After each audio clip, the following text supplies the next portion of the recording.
주님 주의 나라 임하셨네. 이 땅 위에 주님께 영광.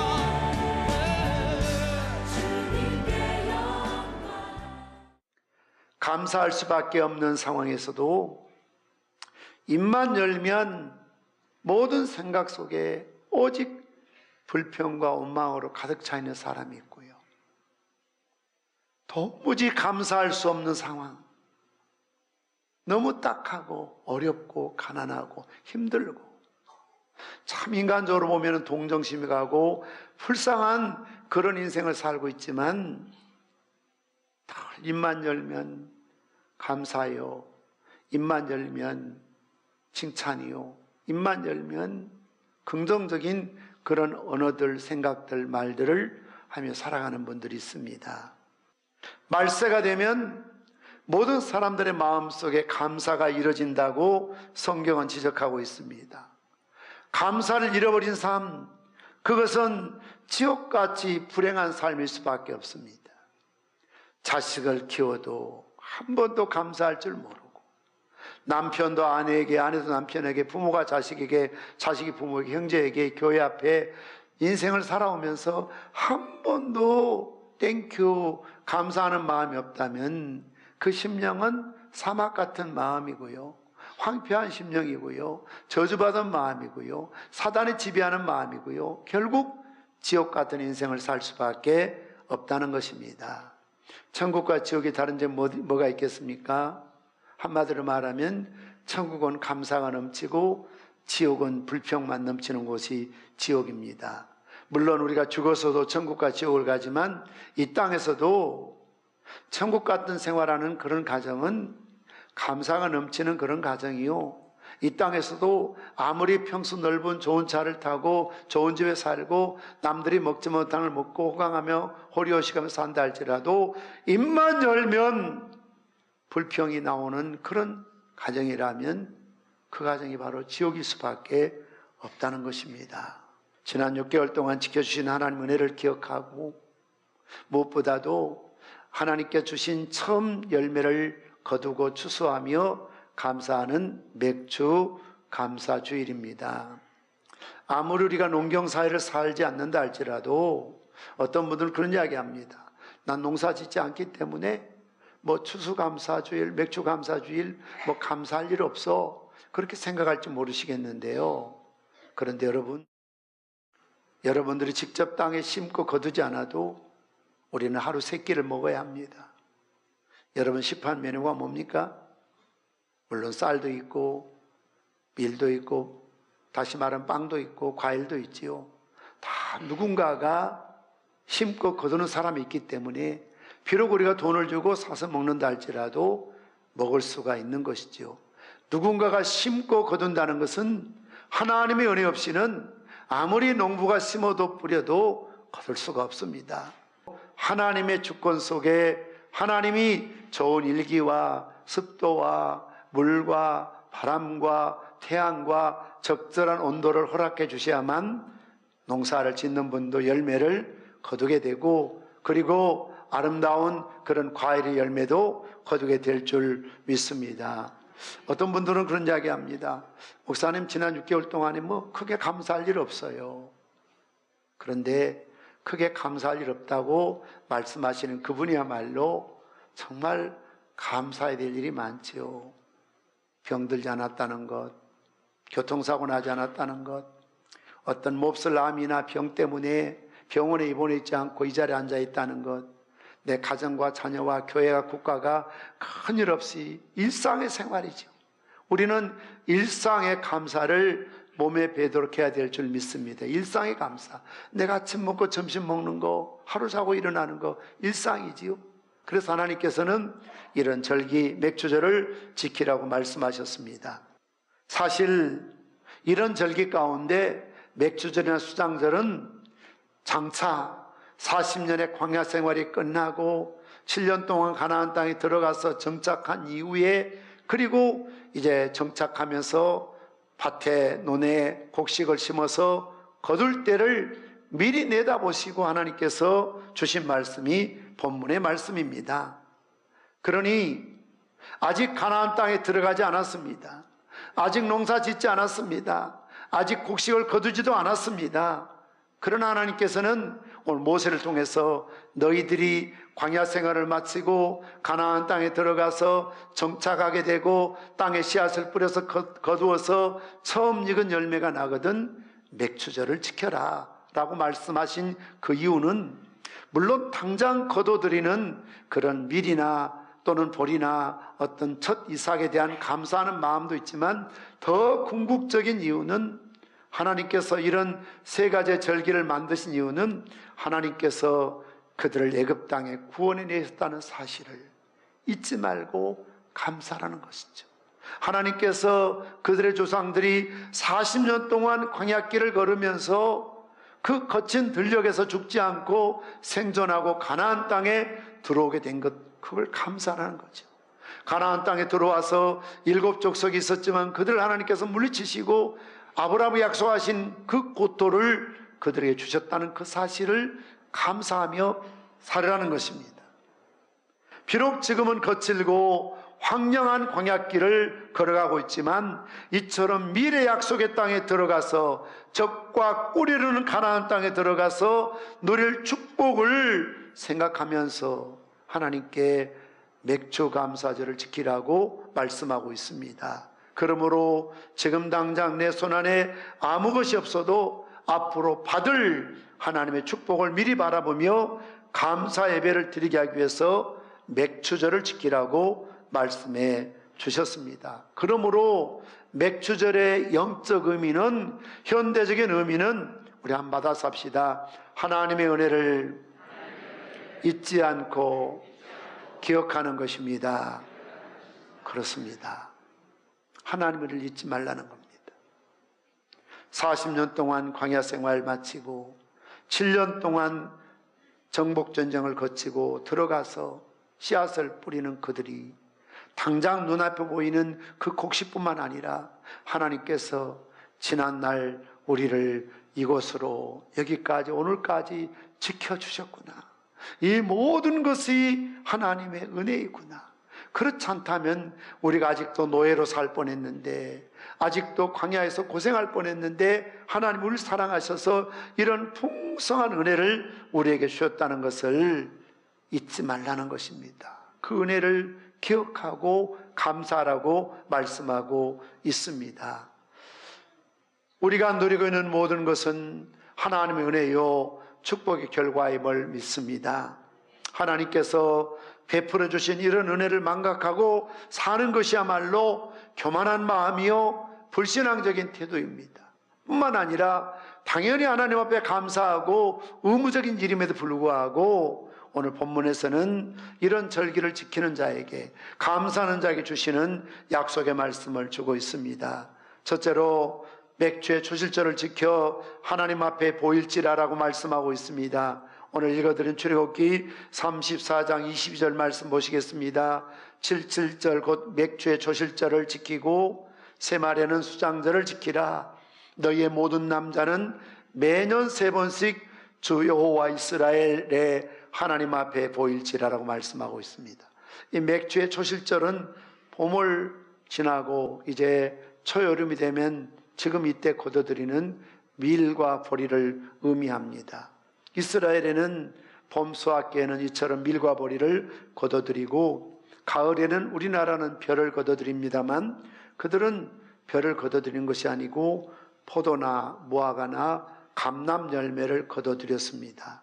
그리고 그럴 때마다 하나님 앞에 이 주신 은혜에 대한, 곡식에 대한 은혜를 기억하며 감사했던 것을 볼 수가 있습니다. 신명기 16장 16절 17절 말씀처럼 너희 가운데 모든 남자는 1년에 3번 곧 무교절과 77절과 초막절에 내 하나님 여호와께 택하신 곳에서 여호와를 배웁되 빈손의 여호와를 배웁지 말고 각 사람이 내 하나님 여호와께서 주신 복을 따라 그 힘대로 드릴지라라고 말씀하고 있습니다.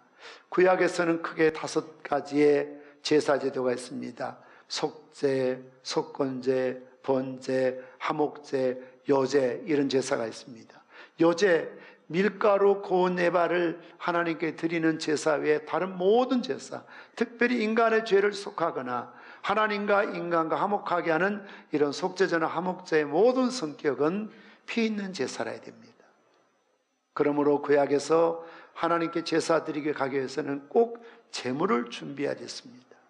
왜냐하면 잠언 3장 9절 말씀처럼 내 제물과 내 소산물의 처음 지은 열매로 여호와를 공경하라 받아삽시다. 그리하면 내 창고가 가득히 차고 내 포도즙 틀에 새 포도즙이 넘치리라.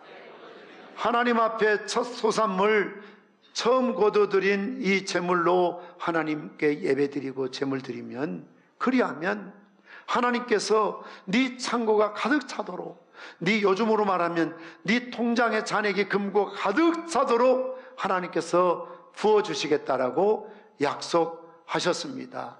부와 귀가 여호와께 있사옵고 크게 하심과 강하게 하심 주의 손에 있고 은도 금도 여호와의 것임을 믿습니다. 하나님께서 복을 주시기를 작정하시면 시험해 보라고 그랬잖아요. 흔들어 넘치도록 붙지 아니하나 테스트해 보라는 거죠. 우리는 이런 믿음으로 주님 앞에 살아갈 때 물질의 문제, 건강의 문제, 자녀의 문제, 직장과 사업장의 문제를 하나님께서 해결해 주실 줄 믿습니다. 감사하는 마음이 있어야 헌금도 드리거든요. 감사하는 마음이 있어야 헌신도 할 수 있거든요.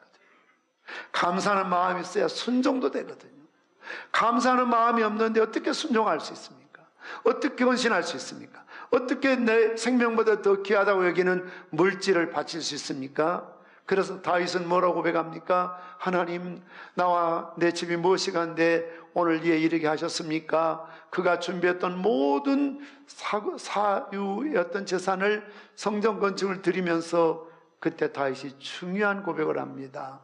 하나님, 내가 무엇이길래, 내가 누구이길래 이렇게 드릴 수 있는 힘을, 믿음을 주신 것입니까? 믿음이 없으면, 신앙의 힘이 없으면 절대로 몸 바쳐 충성할 수가 없고 물질 바쳐 헌신할 수가 없거든요. 왜요? 돈의 힘이 너무 강하니까요.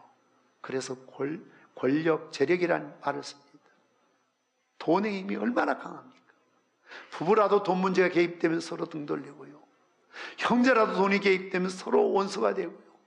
아무리 친한 친구라도 돈이 잘못 개입되면 하루아침에 평생 쌓은 우정을 등 돌리는 게 돈이거든요. 그만큼 돈이라는 힘이 대단합니다. 그런데 이 막강한 재력의 힘, 이 돈의 힘을 어떻게 하나님 앞에 드립니까? 신앙의 힘이 없이는, 믿음의 힘이 없이는 한 푼도 드릴 수가 없는 게 돈이라는 속성을 가지고 있습니다. 오죽하면 하나님께서는 재물과 하나님을 겸하여 섬길 수 없다라고 말씀하셨겠습니까? 솔로몬 왕처럼 일천번제를 드릴 때에 하나님께서는 이방 나라들을 그들에게 쫓아내시고 지경을 넓혀 주셨습니다. 오늘 34장 24절 전반절 말씀 보면 이방을 내 앞에서 쫓아내고 내 지경을 넓혀 주겠다. 그래서 나일강으로부터 유브라데까지 넓은 지경을 하나님께서 넓혀 주었던 것을 볼 수가 있습니다. 그러면서 이방을 내 앞에서 쫓아내시겠다고 말씀하셨습니다. 여기서 열방, 이방이라는 것은 가나안의 7 족속을 의미하는데요, 영적인 측면에 보았을 때 오늘의 악한 원수마귀 사단을 의미하고 있습니다. 예수님께서 요한복음 10장 10절 말씀처럼 도적이 오는 것은 도적질하고 죽이고 멸망시키는 것뿐이요, 한번 받아 삽시다. 내가 온 것은 양으로 생명을 얻게 하고 더 풍성히 얻게 하라는 것이라. 예수님께서 오신 목적은 2가지입니다. 우리에게 영원한 생명을 주시기 위해서 이 땅에 오셔서 십자가에 죽으시고 사흘 만에 부활하신 줄 믿습니다.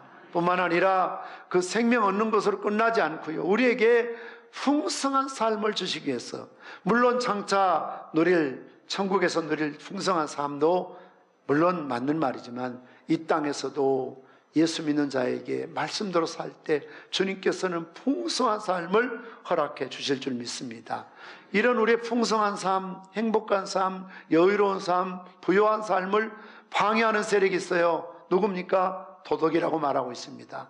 도덕이 오는 것은 도둑질하고 죽이고 멸망시킨다. 이것은 바로 마귀요, 사단이 우리를 불행하게 만들고 우리를 병들게 만들고 우리를 힘들게 만들고 우리를 망하도록 만드는 장본인이 바로 도둑이라는 것이죠. 그래서 질병의 도둑, 재난의 도둑, 불평의 도둑, 실패의 도둑, 상심의 도둑들이 우리를 괴롭히고 불행하게 만듭니다. 그러나 우리가 하나님 말씀대로 순종하면, 감사하는 삶을 살면 하나님께서 이런 모든 열방, 이방을 우리에게서 쫓아내 주실 줄 믿습니다. 평생 동안 힘으로, 능력으로 해결할 수 없는 것을 하나님의 은혜로 즉각적으로 단 한 번의 하나님의 역사로 모든 얽히고 설킨 문제들이 해결할 수 있는 그런 하나님이심을, 전지하시고 전능하시고 능력 있는 하나님이심을 믿으시기를 바랍니다. 세 번째로, 이렇게 하나님 앞에 감사하며 우리가 살아갈 때 아무도 내 땅을 탐내지 못하리라고 말씀하고 있습니다. 내가 매년 3번씩 여호와 내 하나님을 뵈려고 올 때에 아무도 내 땅을 탐내지 못하리라.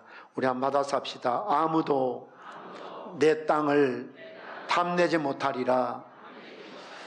그렇습니다. 이스라엘 백성들이 나라가 망했기 때문에 세상 온 천재 뿔뿔이 흩어져 살았습니다. 그들을 가리켜 디아스포라라고 말합니다. 흩어진 그 먼 지역에서 1년에 3번씩 마치 우리나라 추석이 되면, 설이 되면 흩어진 사람들이 다 고향집으로, 시골집으로, 큰 집으로 그렇게 가기 위해서 몇 시간씩 고속도로 주차장을 방불케 하는 그런 시간, 힘들고 어려운 시간, 먼 거리를 가는 것처럼 이스라엘 백성들은 1년에 3번씩 절기를 지키기 위해서 온 세상에 흩어진 사람 18세 이상 된 남자들은 1년에 3번씩 여호와 앞에 보여야 되거든요.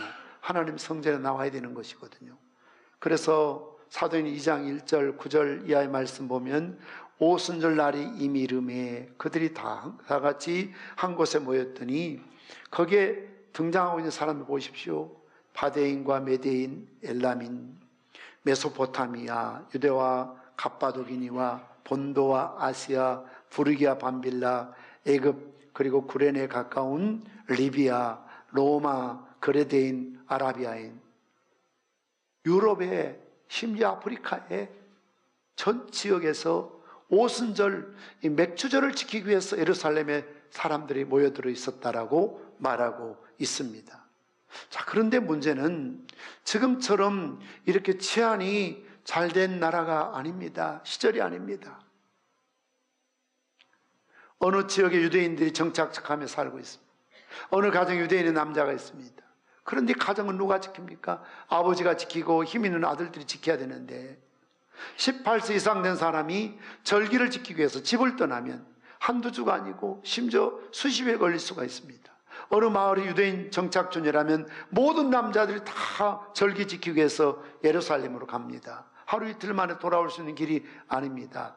이럴 때에 자칫하면 도적이나 강도가 들어와서 아내나 재산이나 자식을 탈취해 갈 수 있고, 또한 심지어는 적군들이 쳐들어와서 그 지역에 있는 유대인들 모든 재산들을, 자식들을 다 빼앗아 갈 수도 있다고 말이죠. 다시 말씀드리면 인간적인 측면에 생각하면 내가 집을 비우면 도둑맞지 않을까, 이 지역에 우리 남자들이 다 빠져나가면 적들이 쳐들어오지 않을까, 염려 근심 때문에 마음은 있지만 가고 싶지만 형편상 가지 못할 수 있다는 것을 하나님이 아셨어요. 그래서 뭐라고 하시는 겁니까? 걱정하지 마라. 너희들이 하나님을 뵙기 위해서 떠나올 때 내가 너희들을 지켜주겠다. 너희들의 가정을 보호해 주시겠다. 내가 매년 3번씩 여호와 내 하나님을 뵈려고 올 때에 아무도 너희 땅을, 너희 집을, 너희 자녀를, 너희 재산을 탐내지 못하도록 하나님께서 지켜주신다는 사실을 믿으시기를 바랍니다. 하나님께서 우리를 어떻게 보호하십니까? 우리의 방패가 되어주십니다. 눈동자가 지켜주십니다. 피할 바위가 되어주십니다. 새가 날개 아래 병아를 품듯 새끼를 품듯 우리를 품으시고 보호해 주실 줄 믿으시기를 바랍니다. 이렇게 하나님 앞에 감사하며 살아가는 것이 맥주절의 진정한 의미라는 사실을 강조하고 있습니다. 찬송가 438장 내 영혼이 은총 입어 작사한 버틀러가 3절에서 이렇게 고백합니다. 높은 산이 거친 들이 조막이나 궁궐이나 내 주 예수 모신 곳이 그 어디나 하늘나라. 아멘. 그렇습니다. 따라서 합시다. 하나님을 사랑하는 자, 그 뜻대로 부르심을 입은 자들에게는 모든 것이 합력하여 선을 이루느니라. 할렐루야. 믿습니까? 이게 믿음이거든요. 믿음. 어떤 사람은 이런 일 있으면 불평만 합니다. 원망만 합니다. 누군가를 탓합니다. 그러니 점점 쇠약해가는 겁니다. 그러나 비록 한순간 위기를 당하고 어려움이 있어도 하나님 앞에 빵긋이 웃고 어린아이처럼 하나님, 비록 내 손에 있는 것 빼앗겼지만, 가지고 있는 건 놓을 수밖에 없지만, 가진 것도 없지만 하나님 나 더 좋은 걸 주실 줄 믿어요. 세상 사람이 보면 허당이지요. 구라삼삼이지요. 뭘 보고 저렇게 큰 소리 치나? 마치 가진 것처럼, 누리는 것처럼 가불해서 우리는 행복할 수 있잖아요. 앞당겨서 행복할 수 있잖아요. 그게 맥주절이잖아요. 아직 가나안 땅에 들어가지도 않았어요. 하나님 그런데 감사하라는 거예요. 맞습니다. 아직 손에 쥔 거 없지만, 누린 거 없지만 믿음을 바라는 것들이 실상이에요. 보지 못하는 것들이 증거거든요. 그러니까 마치 가지고 있는 것처럼, 누리는 것처럼 사기치는 거 아닙니다. 믿음에 대한 확신이 있을 때 합력할 선을 이루실 하나님을 바라볼 때에 이런 능력을, 역사를 허락해 주실 줄 믿습니다. 다시 말씀드리면 누가 감사할 줄 아느냐? 환경 좋은 사람 아니에요. 돈 많은 사람 아니에요.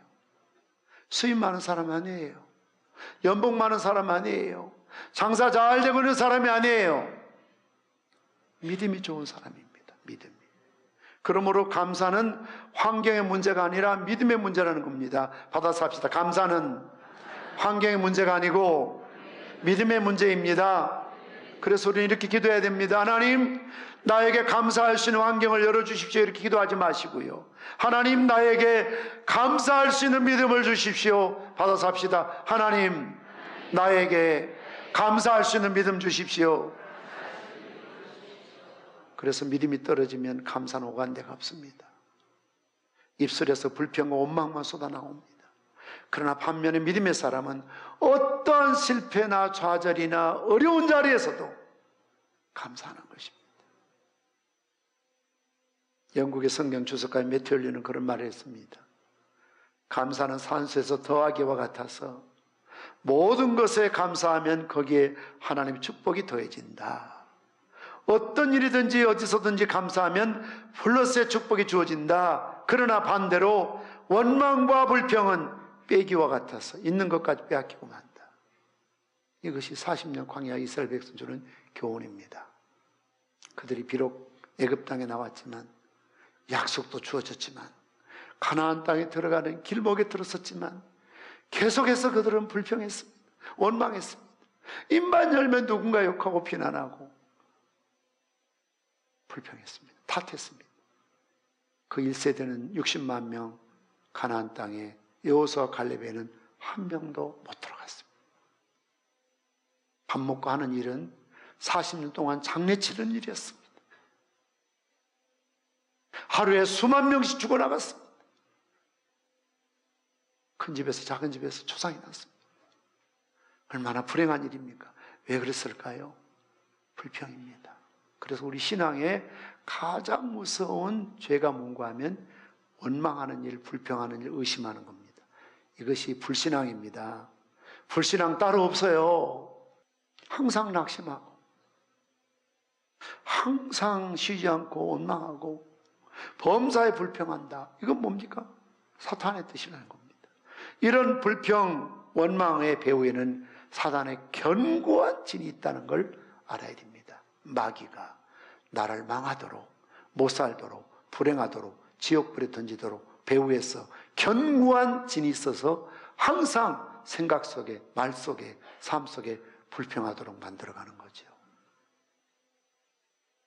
그러나 우리는 항상 기뻐하고 쉬지 말고 기도하고 범사에 감사해서 우리를 향해서 하나님 뜻대로 순종할 때 하나님께서 놀라운 축복을, 은혜를 베풀어 주실 줄 믿습니다. 생명의